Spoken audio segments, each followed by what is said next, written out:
Hi everybody, Casey Zander here, and rest assured this video is 100% going to deliver on the title. Now, the title is going to be how high-value men deal with hypergamy.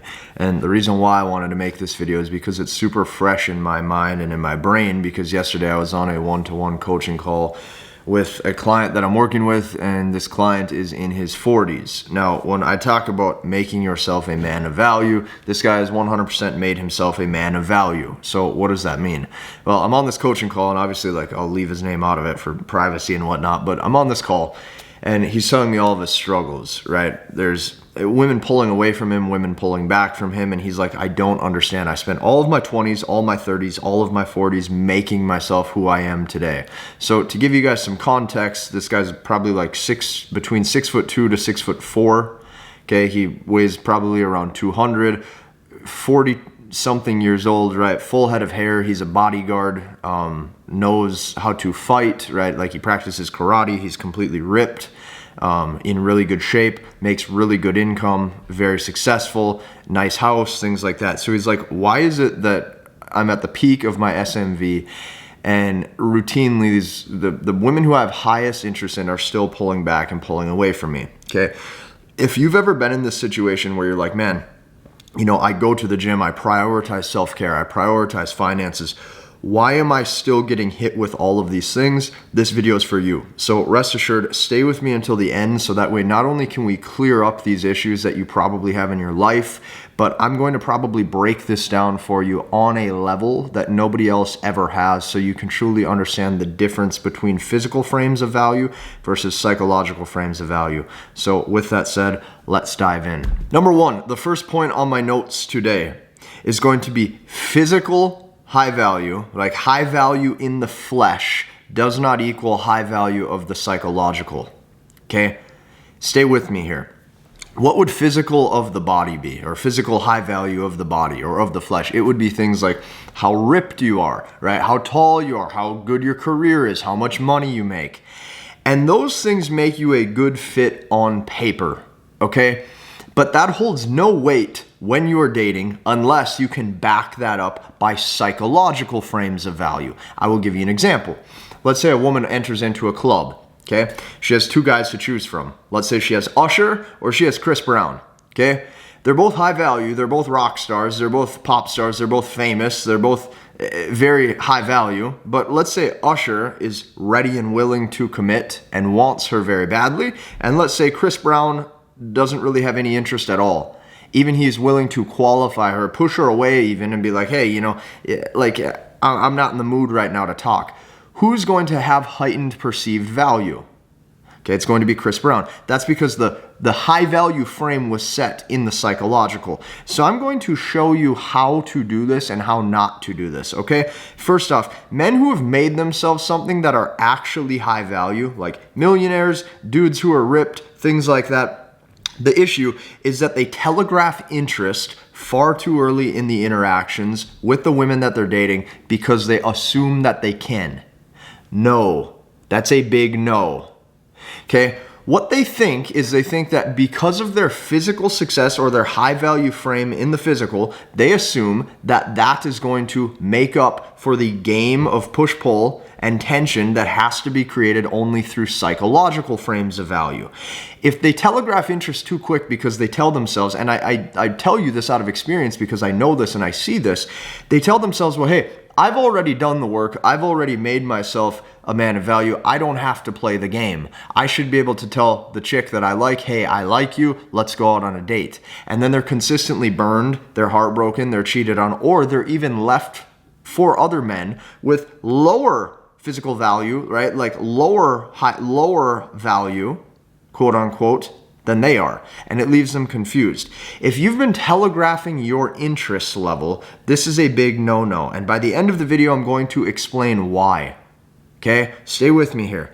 The first thing that you have to do, okay, you have to be indirect with how you speak and non-needy.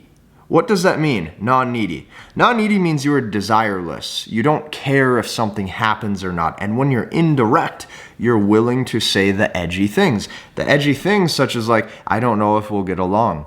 What's cool about you? Tell me about yourself. When's the last time you've had an adventure?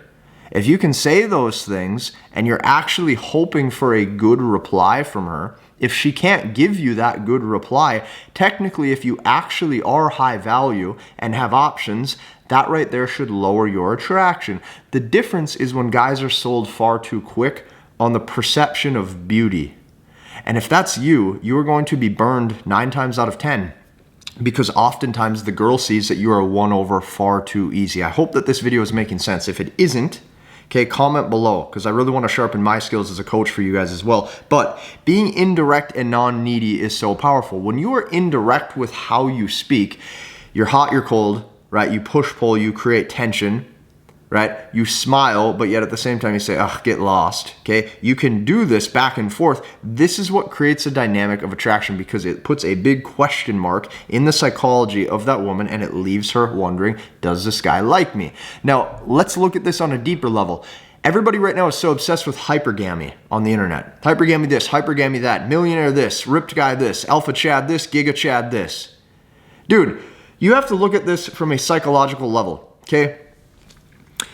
Let's use the analogy again of the girl walking into the club. Girl walks into the club, here's Chris Brown, here's Usher, or let's other way. Here's Usher, here's Chris Brown, okay? Usher's ready to commit right away. That means that she is going to find her physical value equal or even slightly above his because of the quickness and the speed he was willing to invest. It does not matter how good on paper he made himself or how big those digits are on the bank account or how many Instagram followers there are. Because he's the one who is willing to commit, the value exchange is equal. What do we know about hypergamy? Hypergamy means that the value of the guy is based off of the perception if he is above. So let's say Chris Brown doesn't want to commit. Let's say he pushes away verbally. He says, oh, get lost, I'm not into you. Instantly, that woman will assume he is higher value than her. This goes on up here. Hypergamy starts up here, in the head. In the psychological, because only a higher value man would be willing to push away. Only a higher value man would be willing to say no. And I'm going to tell you a little secret. Only a higher value man is willing to actually say no far more times than he will say yes. Most guys are happy to get anything. They have no framework, right? Since they have no framework to follow, since they have no qualifications, instead of being indirect and non-needy, they are extremely direct and they are extremely needy. And because they want companionship so bad, it's destined to fail and they lower the psychological perceived value of themselves in that woman's head 9 times out of 10. Number 2, what do? Well, you stagger in nags, okay? And you layer in what I like to call pushaways or takeaways. Things like, oh, you're losing me. Are you always this boring? Right? Do you ever stop talking? Okay? Things like that. What that can do is that can actually create heightened tension because, once again, the woman doesn't necessarily know where you stand. And if you show that you can be indifferent verbally, this is going to command the perception of higher value. Now notice, that woman still does not know how much money you make, what your bank account's like, honestly what your status is really, and probably like she doesn't even care. The difference is that you can command the social attention and you can actually start to leverage your personality to get what you want.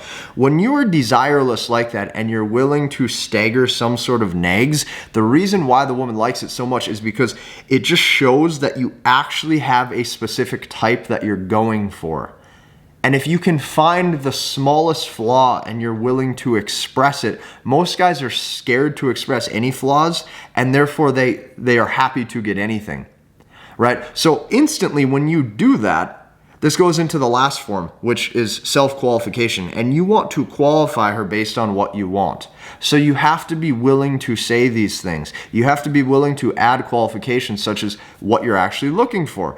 Are you the shy type? Are you the leader of your group? Right? You have to be willing to actually ask specific things that shows you have a type and you have a standard. And based off that response will dictate if you give that woman in that interaction a positive gesture of yes or a negative gesture of no. And now all of a sudden you have reversed the roles and you are now flipping the perceived value where you are the one in control, you are the one making the decisions, and ultimately you are the one deciding for yourself if you want to invest more time in this interaction, not the other way around. This right here is why oftentimes guys who have done the work, they've made themselves full stack, they're crushing it in life. Just because they are high value on paper, they don't necessarily know how to actually give the psychological perception of higher value in a social interaction. And it is 100% different. You have to learn both. There is no skipping.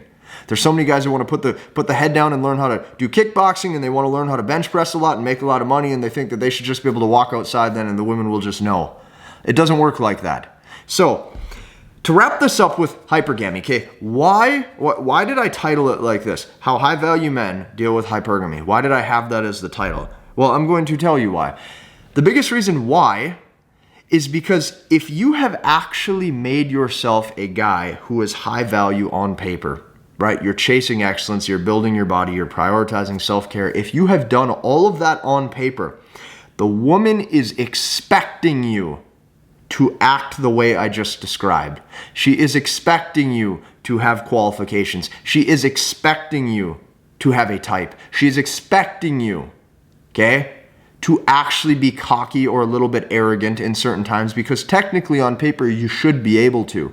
Because if on paper you're supposed to be able to command the type of companion that you want, if you go into these interactions completely blind to that and don't know your worth and don't act like it through your speech, excuse me, there is no, Connor, if you're seeing this too, leave that in.